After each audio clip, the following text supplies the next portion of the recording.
Por el Grupo Parlamentario de Esquerra Republicana tiene la palabra el señor Olóriz. Sí, gracias, señora presidenta, y gracias a Isabel Loranca y en su nombre también a la organización que representa, con una larga tradición de defensa de los trabajadores de la enseñanza y de la educación. De acuerdo en el diagnóstico y en buena parte de las propuestas que usted ha hecho, pero empezaré por una preocupación, que es la huelga del 9 de marzo. Huelga que si yo estuviese como hace un año y medio en el instituto, haría, como he hecho las otras huelgas, en la medida en que Salvador Seguí decía que cuando los trabajadores hacemos huelga no es porque no queremos trabajar, sino porque queremos trabajar en mejores condiciones. Y esto es un hecho en la medida en que las condiciones de los trabajadores de la enseñanza han empeorado sensiblemente. Lo que me preocupa es que la percepción en las aulas y en su sindicato y otros sindicatos es que no está bien, no está mejorando. Y en este caso haría una interpelación a las tres fuerzas políticas que han, digamos, vehiculado este pacto por la educación. ¿Dónde está el pacto social? Pienso que las tres fuerzas políticas que han vertebrado esta comisión tendrían que tener una gran responsabilidad por plantear cómo se ha de hacer el pacto social y hacerlo ya. Porque esta comisión política queda, diríamos, en entredicho si hay huelgas día sí día también. Es decir, si una parte importante de este trípode social, territorial y político no tiene unas vías de diálogo para llegar al pacto. Y creo que esto nos preocupa a todos, pero especialmente a aquellos que han vehiculado el pacto, empezando por una subcomisión política. Usted no lo ha dicho, pero otros intervinientes han dicho que la parte política es la más difícil. Ponerse de acuerdo en la medida en que, en general, los partidos políticos han sido parte y no unión. Siempre se esperaba a un gobierno de uno u otro signo para que una parte del modelo educativo de este país encontrase a los suyos, en detrimento de los otros. Es bueno que se haya llegado al 2017 diciendo esto no sirve. Bien, eureka, decía el filósofo, ¿no? Esto no sirve, porque tarde o temprano viene el otro y desmonta lo que ha hecho el anterior. Lo hemos visto en estos últimos 40 años. Pero que el pacto social se haga. Es que si no hay pacto social, esta será una excelente subcomisión para escuchar, pero muy poco resolutiva para hacer. Lo dejo aquí, ya sé que no está en sus manos, pero me parece que necesitamos, si no es antes del 9, me parece que no será posible, si antes de la próxima huelga. Si antes de la próxima huelga. Bien, de lo que ha dicho, a mí me preocupa también otra cuestión, y es la capacidad que tengamos de ceder. Y usted lo ha dicho al empezar, y me ha parecido muy bien, rebajar planteamientos para llegar al acuerdo. Es cierto que, y nos ha pasado en otras comparecencias, el compareciente ha de poner sus máximos. Los que hemos negociado sindicalmente sabemos que se empieza por máximos y se llega a un buen acuerdo cuando se es capaz de ceder en aquello que permite avanzar todos juntos. Pues bien, yo espero que esto sea posible. Y aquí ha habido una laguna, no sé si laguna, que sería una de mis preguntas para usted, ya que FET-UGT no solamente representa a los trabajadores públicos, también a los trabajadores de escuelas concertadas. Y en algunas comunidades de forma mayoritaria. Por tanto, querría saber cuál es su opinión sobre las condiciones de trabajo de estos trabajadores, cómo avanzaremos en la perspectiva de un modelo público de educación en el que podría haber la escuela concertada si siguiese determinados criterios públicos. Sería, en todo caso, una pregunta. La segunda, que me ha interesado también bastante, este plan de consolidación del empleo. A ver, es cierto, tenemos un 25% de interinos. Esto ha sido, digamos, redundante a lo largo de nuestra historia. Siempre cuando hay una reducción económica, se acumulan los interinos, luego hacemos unas oposiciones, entre comillas, restringidas, entran los interinos y vuelven a haber interinos. A mí esto también me preocupa, porque usted ha hablado de funcionarios, yo no sé si hemos de empezar también a hablar del modelo del siglo XXI del profesorado, que no puede ser precario.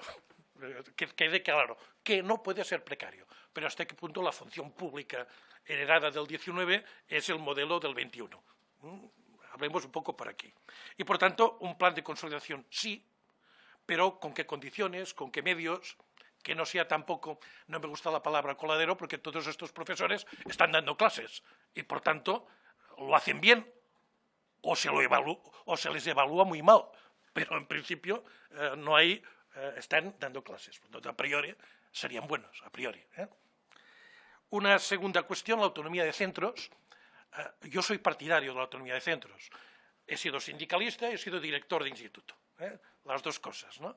Bueno, las dos cosas siempre, en este sentido. Lo primero, sindicalista siempre, y director de instituto cuando me han votado en el claustro.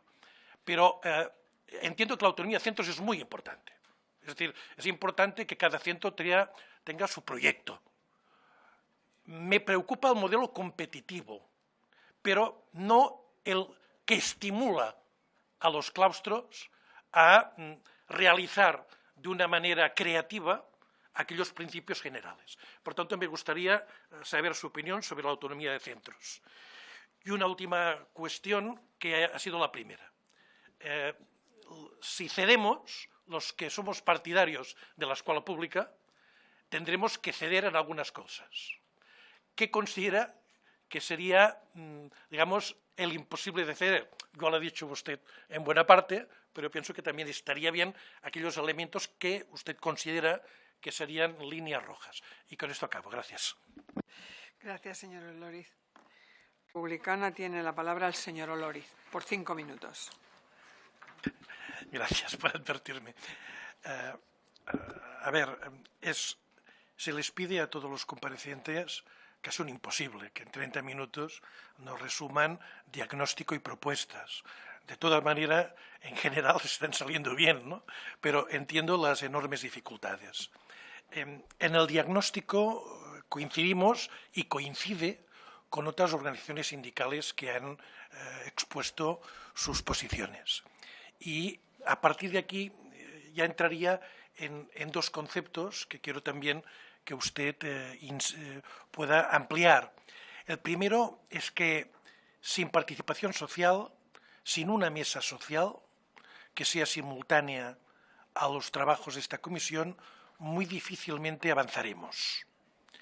Segundo elemento, el primer elemento del pacto, si es que puede existir, ha de ser la financiación. Es decir, la financiación, el aumento sustancial de los presupuestos en educación es imprescindible, pero no suficiente, pero imprescindible. Es decir, si no hay un compromiso, y esto obviamente afecta, diríamos, a la mayoría de las comunidades autónomas, excepto las forales, todas las otras estamos dependientes de los presupuestos generales del Estado. Y hay aquella vieja máxima: quien parte bien reparte, se queda la mejor parte. Y estamos mucho en este sentido. Y es un castillo de cartas. Con Joan Mena polemizamos sobre el tema Cataluña, es un elemento que nos pertoca al uno y al otro, sobre el porcentaje del PIB que se gasta en Cataluña en educación. Y tiene razón, es el 2,9 del PIB catalán. Si es del español, estaríamos por encima del 4.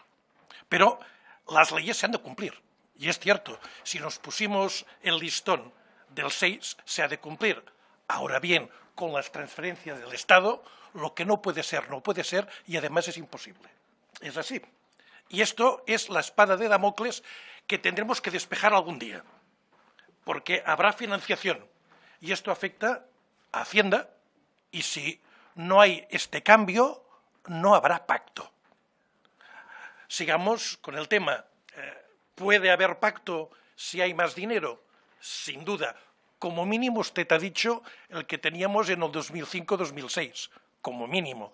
Pero esto no es suficiente para implementar, seguro, los cambios que aquí propondremos para mejorar la enseñanza.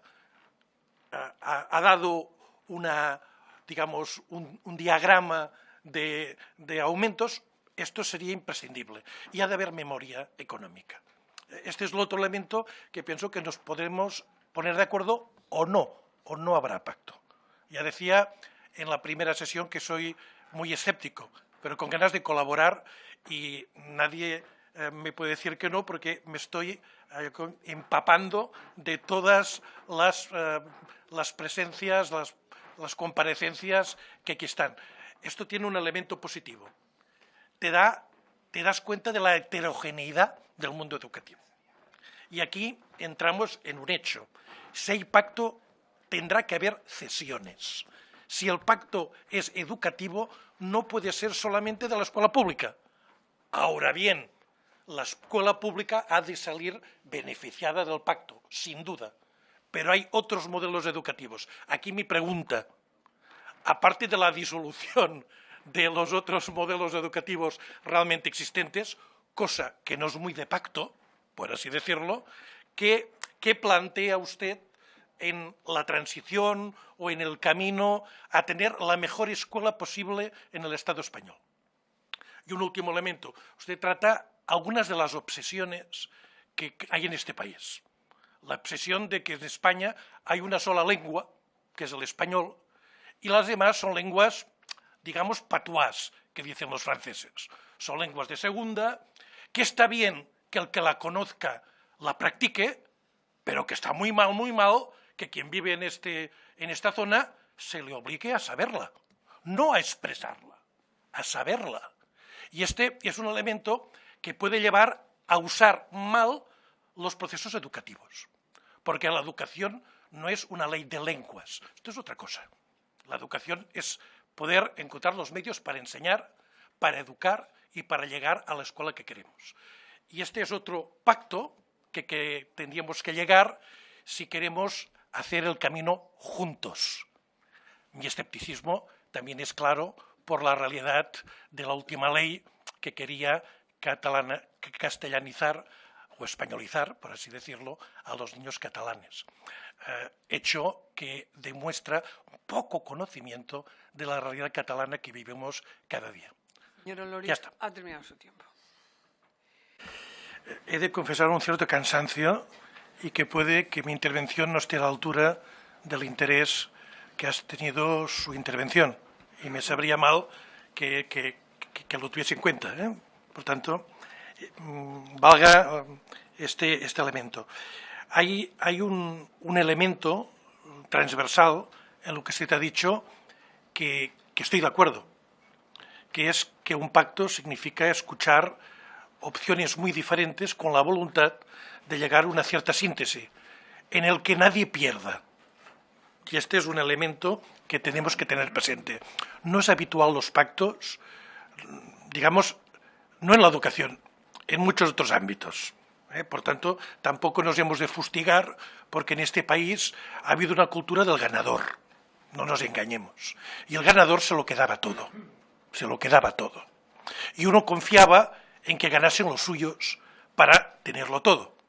Y la realidad es mucho más plural y hemos llegado, pienso yo, a una cierta insatisfacción, que este no es un buen camino. Dicho esto, desde mi punto de vista, que es de profesor muchos años de la escuela pública, desde una ideología de izquierdas, en este sentido históricamente partidaria del modelo público en la educación, como en la salud, como en otros elementos, digamos, tenemos la comprensión de que la vida es más plural que nuestras ideas o nuestra visión de las cosas y que de una manera u otra tendremos que compartir sin renunciar a nada. A ver si me explico. Mis hijos han ido a la escuela pública y yo no he renunciado por esto a otro tipo de educación para mí plural. La escuela pública ha de ser plural y es plural. Y la escuela pública educa a la libertad. A veces hay la dicotomía, aquella de que la escuela que da libertad es la que no es pública. Y parece que en la escuela pública adoctrinamos. Y si somos catalanes, más, ¿no? Por tanto, este elemento vale la pena de tenerlo presente. Cuando haces un pacto, partes de un statu quo insatisfactorio. Yo, al menos, he constatado por los que son, digamos, responsables de la escuela privada concertada, que no están satisfechos con el statu quo. Es decir, continuar como estamos ahora, tampoco. En la escuela pública, tampoco. Esto es un elemento de acuerdo. Yo parto de esta base. Estamos de acuerdo en que se ha de cambiar. En ese sentido, tendríamos que llegar a una síntesis en definiciones. Estamos de acuerdo que la educación es un servicio público, que se puede configurar con la, digamos, financiación pública también en la escuela privada. Pero si la escuela privada hace un servicio público, tendríamos que adoptar unas reglas comunes. Y las reglas comunes no significa falta de autonomía, porque yo quiero autonomía también en las escuelas públicas. ¿Me explico? Pero sí que tendríamos que tener unas reglas comunes. Y usted me dirá, bien, reglas comunes en los objetivos, pero también reglas comunes en la financiación. Bueno, llegamos a un acuerdo, digamos, de qué es, y aquí ya lo hemos dicho, de opciones diferentes, cuál es el coste de una plaza en los diferentes ámbitos. Yo pienso que esto es un elemento a tener en cuenta. ¿Por qué no se ha hecho hasta ahora? Porque el coste es más alto. El coste es más alto realmente en la escuela concertada del que recibe, pero también es más alto, o sería más alto en la escuela pública si tuviésemos los medios diferentes. Y a veces nos pasa, y con esto acabo, que cuando discutimos de educación discutimos mucho, pero cuando se ha de aprobar es el Ministerio de Hacienda. ¿Me explico? Es el Ministerio de Hacienda. Por eso, y ahora sí que dos preguntas. Una, sobre formación. Ha de haber una formación común entre los profesores de pública y privada y, por tanto, un tipo de homologación, un tipo de examen común, un tipo de formación común. Segundo, ¿qué opinas sobre los conciertos y su mejora? Y con esto acabo.